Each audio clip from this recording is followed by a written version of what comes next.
Ça qui arrive au remet ak yon moun, nan ou même moun ça c'est moun pour la bon Dieu vrai ba ou.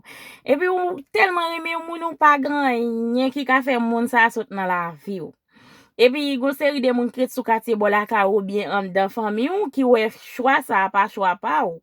Et puis yo commence parler moun normal. Soit si yon fille yo di au fils ça, il j'étais petite, ça dépend de moun, ça c'est moun sou quartier capable di ça sou li. Moun qui raïl selon pour s'allier ou bien pour Jeanne Belle ou bien pour façon que la vive sou quartier yo choisi di des bagay. De pourtant de yo connaît nek ça la quitter fia. Mais gen nek qui pas chambre quitter fia, yo rete avec li. Yo rete avec madame yo parce que parole nan bouche moun pas fait yo quitter fia.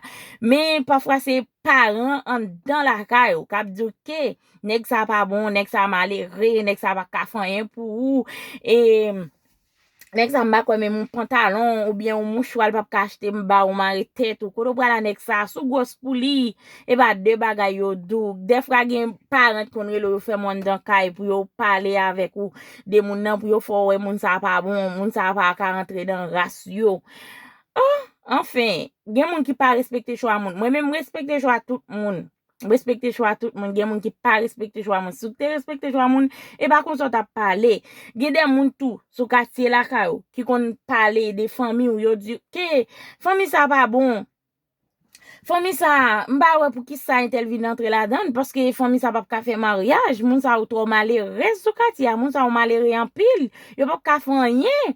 Et pas frère ma tante ou propre cousin ou propre cousine ou propre sœur k'ap craser, k'ap craser remè ou k'ap di oh intel pas carrément intel là, mais en pile nan nou pas respecter choix moun. Ou pas ka famille pour pas vle bien pour moi, ou supposé vle bien pour moi parce qu'elle aime bien ou moun ta comme bien en famille, c'est un bel bagay.